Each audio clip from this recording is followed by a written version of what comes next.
So for relapsed refractory disease, I think that we again have data available for possible change soon, and maybe starting with CAR T again, because at ASH of the end of last year, there were 2 studies using the axi-cel product and the liso-cel product showing that for high-risk relapse patients, so relapse within 12 months of their R-CHOP therapy, that if these patients were given CAR T, either of those products, obviously the axi-cel ZUMA-7 data has been published, that there was an improvement in event-free survival. And this was over standard of care of high-dose therapy in an auto. So I think that this is exciting, and I understand that axi-cel is just approved FDA, I think just yesterday or the day before, in this second-line high-risk setting. So we will need to see whether that becomes an option for us in the UK, but we also need to make sure that we're applying it to the same patient set that were in the trial, so high-risk refractory. Remember, in ZUMA-7, the patients didn't have bulky disease and they weren't given any bridging therapy, but the turnaround time was very quick. So we need to make sure that if we have this as an option, that we're able to deliver those patients very quickly their CAR T to try and get that event-free survival benefit. And we need to see if there's going to be an overall survival benefit as well.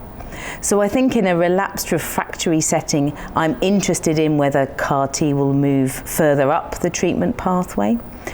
I think that we also know that other targeted therapies such as Tafasitamab, an anti-CD19 antibody given in combination with Lenalidomide, also has approval. It doesn't have NICE approval, but if that does get NICE approval, we really want to understand who we will be offering this to and where in the treatment pathway will we give this, and do we worry that this is an anti-CD19?